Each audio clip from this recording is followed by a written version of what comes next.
All right. Hello. Let's do a quick little session here.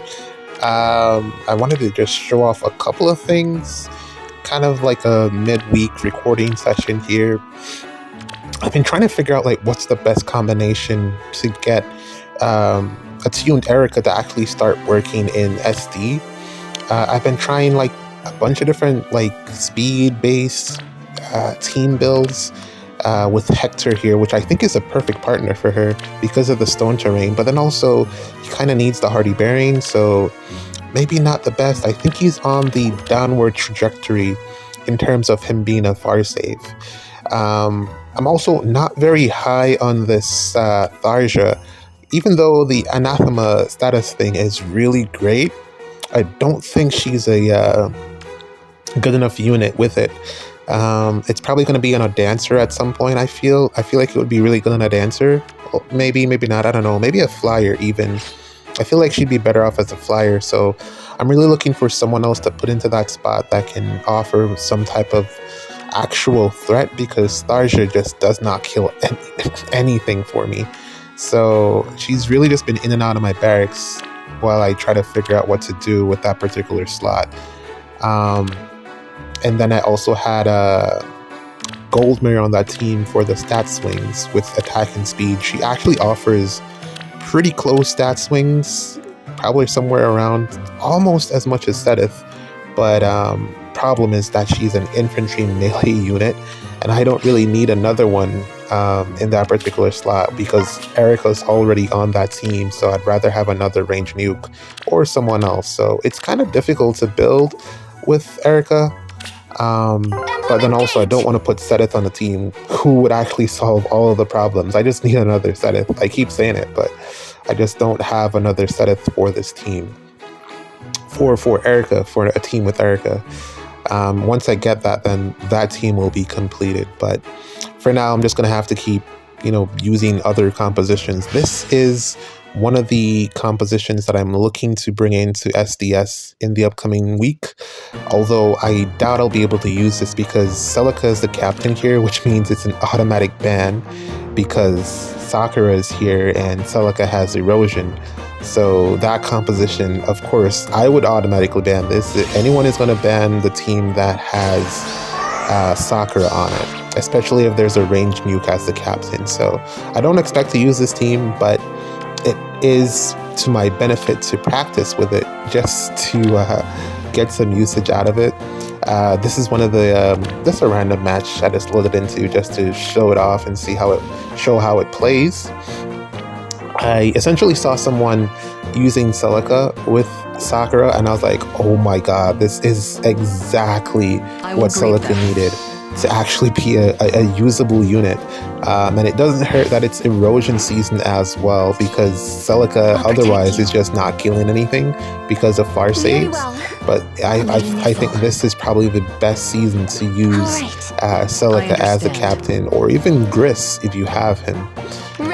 But yeah, Celica definitely I think is a big beneficiary of this particular SD season with the captain skills.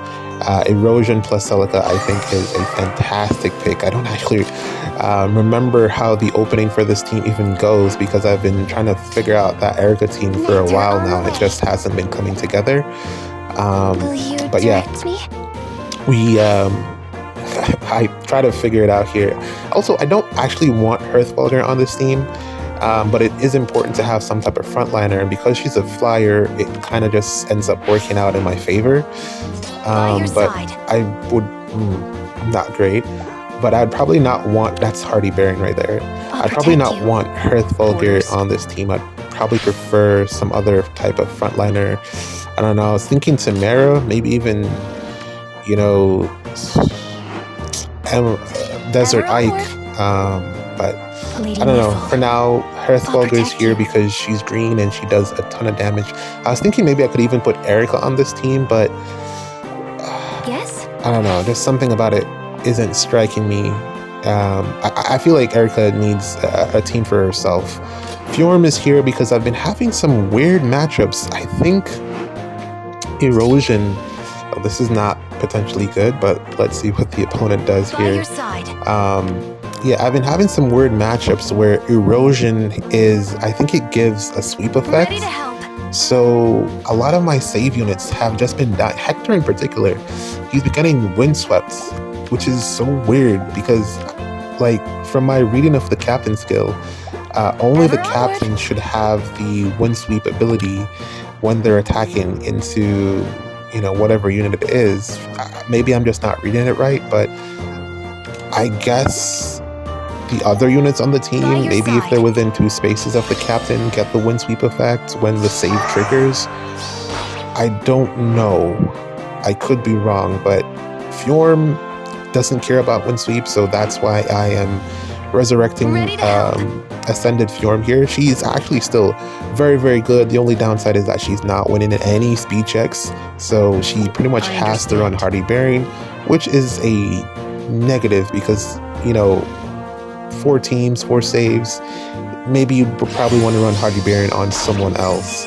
But, you know, it's on Fjorm because she needs it. Otherwise, she'd just die to Yunaka's, which I probably won't have to face because I'm automatically going to ban them, especially if she's the captain. But yeah, don't know why they didn't attack there because the AoE would have definitely, you know, done a number on Hearthfalger. Probably not. They probably didn't win the speed check. That's probably what was happening there. So they decided against it. But I mean, you still would have gotten some damage in. So I would have, you know, probably went for it since you're going to lose the unit anyway, or a unit anyway because of Celica. But yeah, as you can see, this team is super gross in terms of just what it's capable of, in terms of the hit and run of it all, the brutal tempest of it all. I should probably just, I think I've been calling Sakura Brutal Tempest because that's essentially what she's offering here, and it's so good. But also, I feel kind of scummy because I said I'd never use this. I said I wasn't going to pull for her, but I got some orbs together and I just started summoning on random banners. I started summoning for, I don't remember. Oh, I started summoning on the spring banner because I wanted to try out Eater. I wanted to see how her weapon would work in conjunction with Erica. And I didn't get great results there, unfortunately, but I had some orbs left over, so I decided to just go ahead and pull on the legendary banner. You know, worst case scenario, we get some blue unit that does nothing for us. I don't know, or some merge on Hearthfalger, which I did end up getting. I ended up merging my mythic Hearthfalger for the dragon flowers. But yeah, that was just a impulse that, I mean, I didn't plan on doing it, but I don't know, she's here and it is what it is. So this is the reason for the video here today, because I don't know if I'm going to be able to get another match to be able to showcase this Edelgard team that I'm actually very proud of. And I figured since I might not be able to get another match with it, I should just go into some mock battles against friends and you know, just show it off because it's actually a very, very good team. I was also saying that I don't think I'll be able to use it in the if the season whenever the next light season comes around, I might not be able to use it because it's very synergistic. I can't really remove too many of the pieces here and have it still function. Lucina is a key part of the team. Yunaka, again, another key part of the team because she has the pass and the killing potential, just very important. Hearthfalger is the mythic. Peony is a dancer, so very important again. And Hearthfalger also has. Say the word. Hearthfalger also has the pass. Very important that she has that, and she also has the stuff that her weapon does. Peony also has pass here, just to be able to be more mobile. I swapped it out for wings. I swapped out Wings of Mercy for pass, and reason being is that yes, this team is going to be in Wings of Mercy range, once it gets going, especially Lapis, who is, again, the key fulcrum of this team. She's basically the one that makes this whole thing work. But I feel like the pass is more valuable since I can warp to Lapis without the Wings of Mercy once I have pass. So, yeah, it just works out better that way. But yeah, Hearthvulgar has so many applications in this current meta. One, in terms of damage output, and two, because of the no miracle effect that she inflicts at the start of turn, regardless of where she is on the map.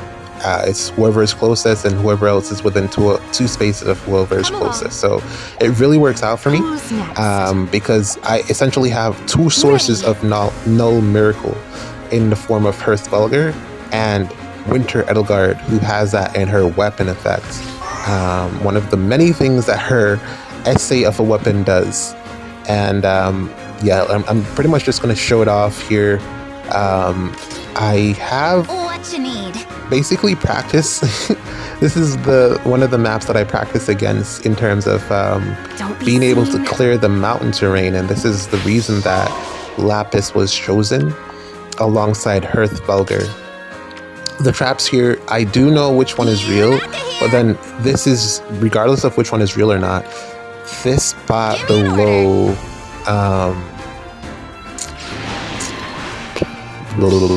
Rhea is just the best spot to initiate from because it's the closest because of where the mountain is. I would not have been able to reposition over the fortress. Probably could have swapped with Yunaka's active lookout, but it would have been a bit cumbersome. So this is essentially just the best spot to get in and get things going from. So that's what I do here. And you notice there that Hearthvulgar is able to take out Rhea because Hearthvulgar, she just does a shit ton of damage.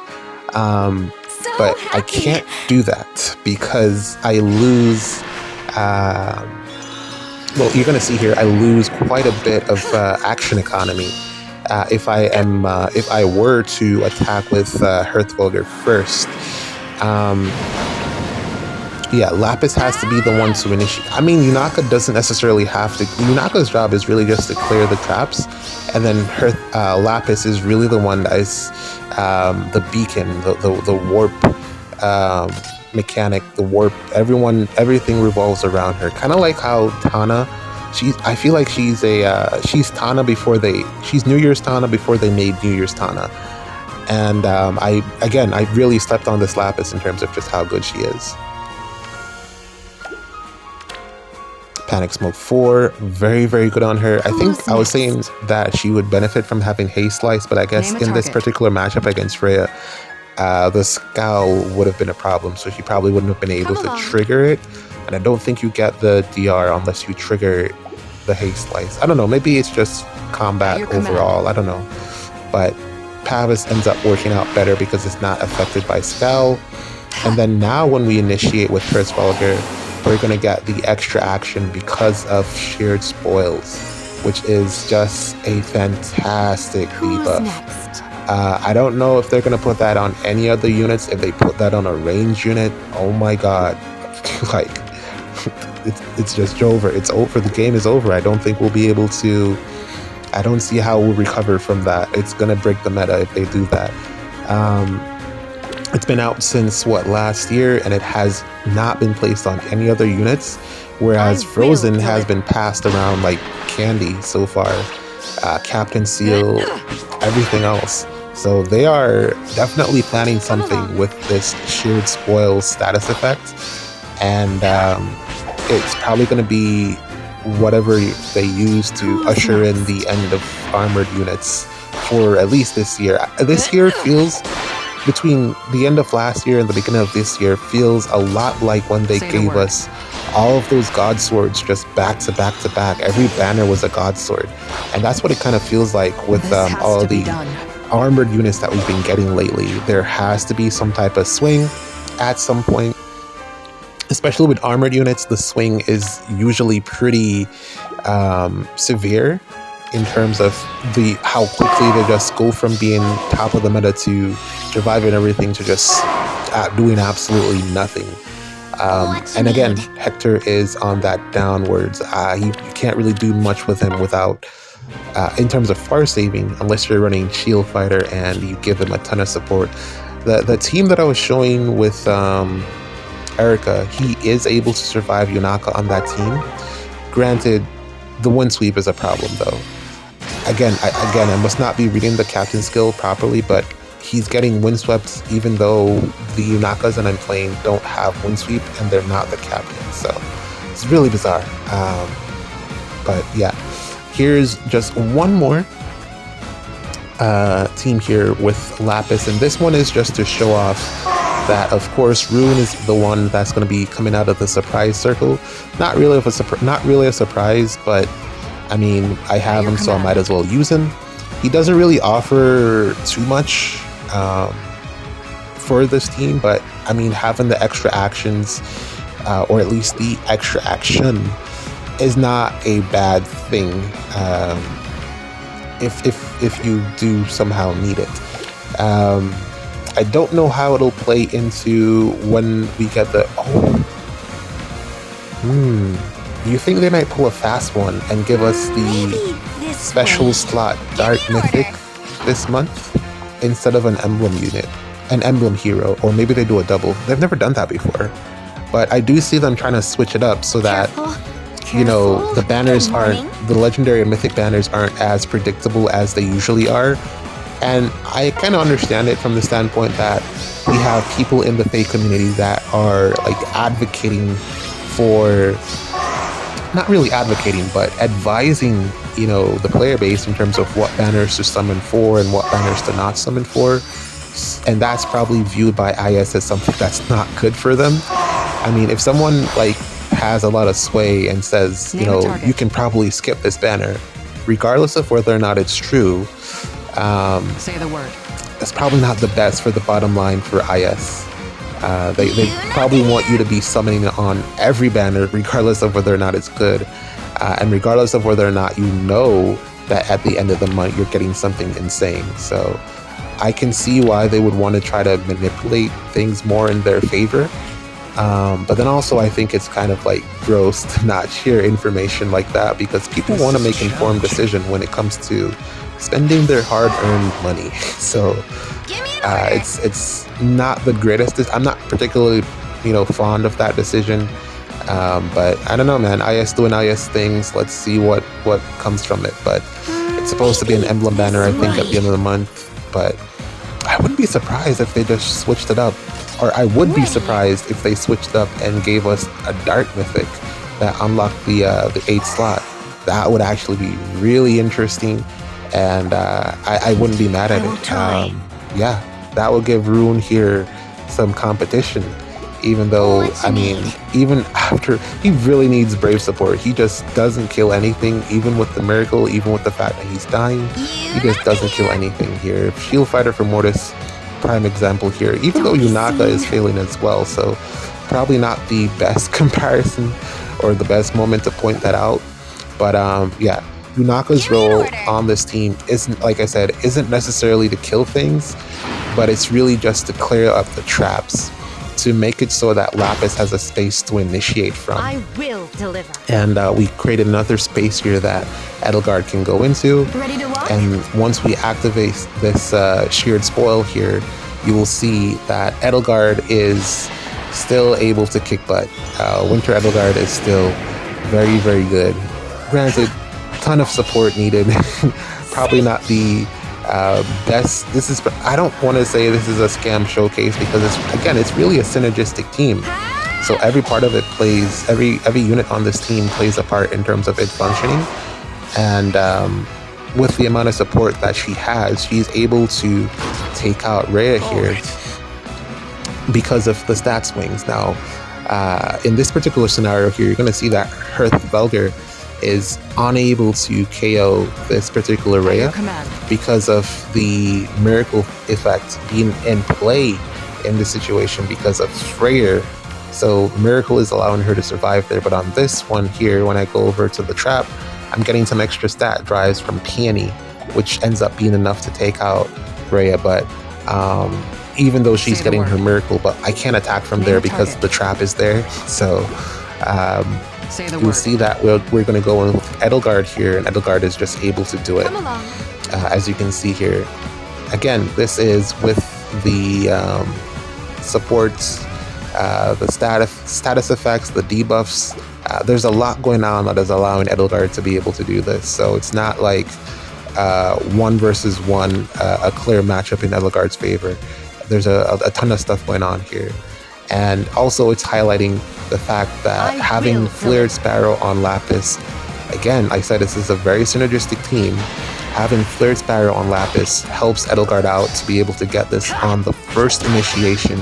Instead of wasting one of her actions to put down the Flame Terrain herself, she has this up on the first initiation and can take out Rhea because Lapis had already put down the Flame Tiles. So again, that's why I said that Lapis has to initiate before anyone else goes in, so that we can get the extra action and, you know, just do a bunch of stuff to swing the matchup more in my favor here. So yeah, man, I really love this team. It's just that I don't think I'm going to be able to use it after this week because, again, I have no idea how to or who I would swap out, because everything here just works together. Again, Yunaka could probably go, depending on, you know, what the rotation is. You could probably go for someone else that has pass, but her warp range is so good that it's hard for me to imagine myself doing that. So, and then for someone else that has pass, but then that person would also need to have Disarm Trap. So yeah, it's a tough choice there, man. I don't know. Hopefully Hearthfogel will be bonus next light season, and I won't have to make too many adjustments, or maybe even Rune will be bonus, and then, you know, worst case scenario, I will drop the healing tower and run the safety fence, just so that I can use this team. But yeah, you can see, interestingly enough there, Winter Edelgard is able to take out Valentine's Edelgard, but then you'll see I'll take out, like, I win this here, but then I'm going to take out a unit. I'm going to take out Embla in a little bit, and then I will no longer be able to get this kill. I think it's something about being solo or having a number of units within 2 spaces. I don't know, but she's getting what Valentine's Edelgard gets more stats there.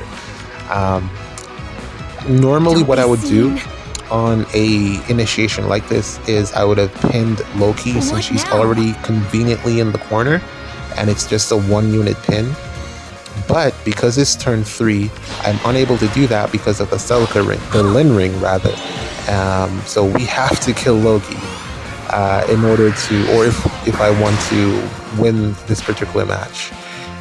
Or, yeah, I mean, could have just ran away, but then also Edelgard has the Celica ring, and then my positioning here is a bit too close to where Loki is. So I've already, you know, messed up in that sense in terms of just placements. I would have had to have placed the units differently to avoid Lin Ring Loki.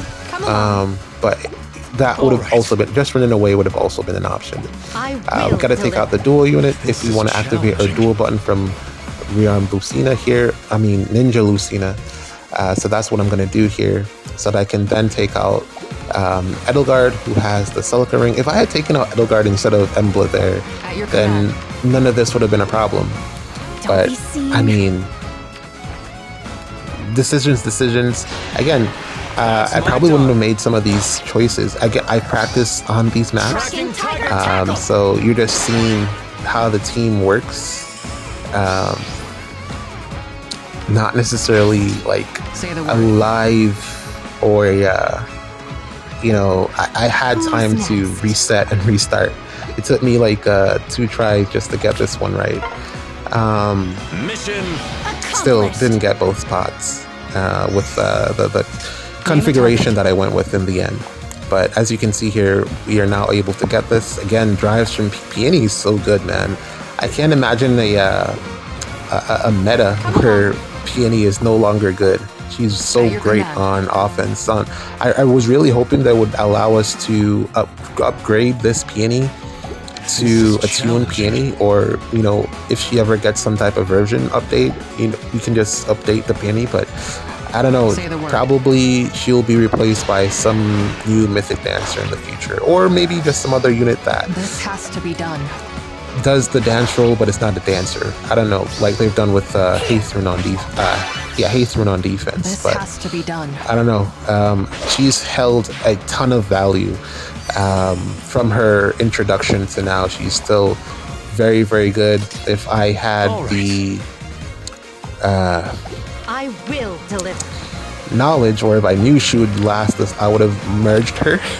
I would have intentionally tried to get some copies, but your mythics don't choose you. You don't choose your mythics. Your mythics choose you. And currently, Asker is the one. Asker is the one that's been coming home for light season, even though he doesn't really do too much for me in terms of just all that good stuff. But that's it, man. GG's. See you in the next one.